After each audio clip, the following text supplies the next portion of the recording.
We're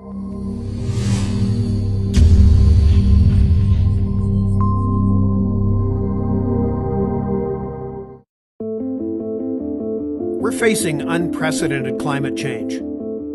Carbon engineering is at the leading edge of developing technology to reduce that threat. We must do something about the rising levels of carbon dioxide in our atmosphere.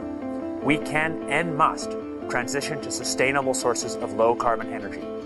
We're doing that, but it will take time. We need more tools in the carbon climate toolbox. Here at Carbon Engineering, we are developing technologies to take carbon dioxide directly out of the atmosphere. With the appropriate design at the right scale, we can start today.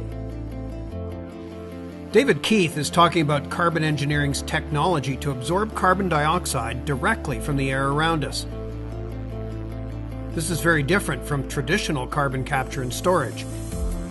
Air capture absorbs carbon dioxide that's already been emitted. This seems to be one of the only feasible ways of trapping emissions from small mobile sources like cars, trucks, and planes. Emissions that represent 60% of the total today, emissions that are likely to increase in the future. Of course, trees do the same thing, but studies show us that planting enough trees in the numbers needed would require diverting vast amounts of agriculturally productive land. In fact, to absorb as much CO2 as an air capture facility, trees would require roughly 1,000 times more land. By contrast, air capture can be installed on land that isn't worth cultivating. It does sound difficult. Carbon dioxide only represents 1 out of every 2,500 molecules in the air. That's 300 times less concentrated than CO2 coming out of a smokestack, and smokestack technology is still not fully operational. But capturing carbon dioxide directly is feasible. That's already happening at Carbon Engineering's prototype contactor at the University of Calgary. So this is our prototype air contactor. This is the smallest module of what will eventually be multiplied up many times to form our full-scale system. I'm standing at the inlet, so air containing CO2 enters here. And roughly speaking, we need about this kind of area to absorb the emissions being created by some car or truck somewhere else. Now with this full system, we're absorbing emissions from about 14 or 15 vehicles. And we're using a lot of the stuff inside here that we've borrowed from other industries and other uses. But in each case, we've tailored them and re-engineered them for our purposes here. Now inside this device, we've got two main things happening. We've got air flowing in this direction, then we supply our CO2 absorbent liquid to the top so it flows down with gravity. And where they meet is right in the middle of the device that's filled with all these tightly corrugated PVC sheets. Every single surface inside the stack is wetted with the carbon dioxide absorbing solution. Air containing CO2 flows over these surfaces, and when CO2 molecules encounter the liquid, they're converted to carbonate. The geometry of the packing material ensures that as much of the liquid as possible is exposed to the passing air. It also disturbs the flow, creating turbulence, so most of the air streaming through actually makes contact with the solution. The net result? Carbon dioxide is trapped in solution for further processing. This material's great, but one of my jobs is to make it even better, and we're making good progress on that. Now we'd open this up for a look inside, but we're capturing CO2 with it right now. And by the time we get to the outlet here, where these fans pull the air through the contactor, over 80% of the CO2 has been removed. We're trapping over 100 kilos of CO2 here every day, and that CO2 gets absorbed into our solution and forms a type of carbonate salt. With our full-scale system, we're not just going to leave it at that. The next step is to get back the carbon dioxide from its carbonate salt.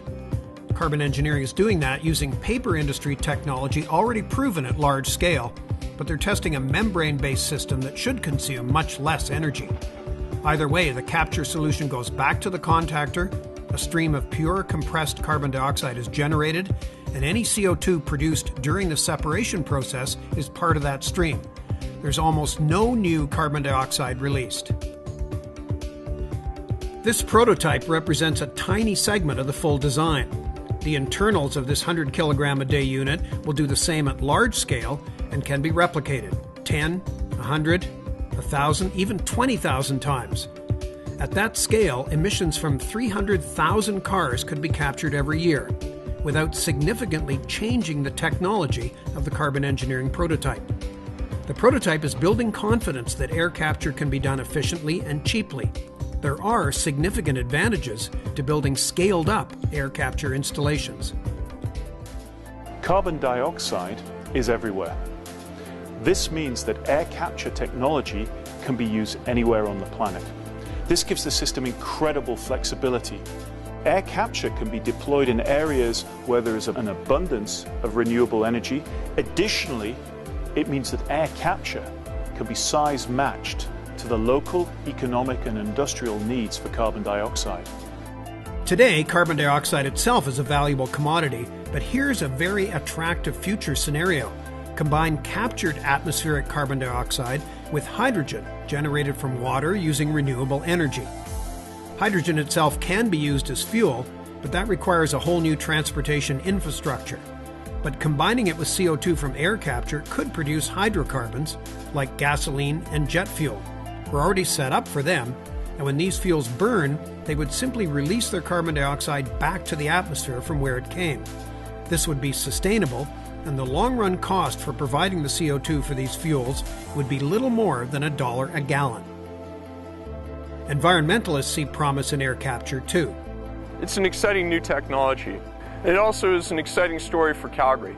As a Calgarian, as a Canadian, I'm very encouraged to see an entrepreneurial approach to reducing carbon emissions. It says that Calgary can be an incubator for not just new technologies for recovering oil sands, but also be part of the solution, part of building a lower carbon energy future.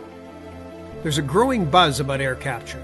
The Economist, NPR, and Fortune magazine have featured the work. Bill Gates is one investor in carbon engineering. Capturing carbon dioxide from the air is an important challenge.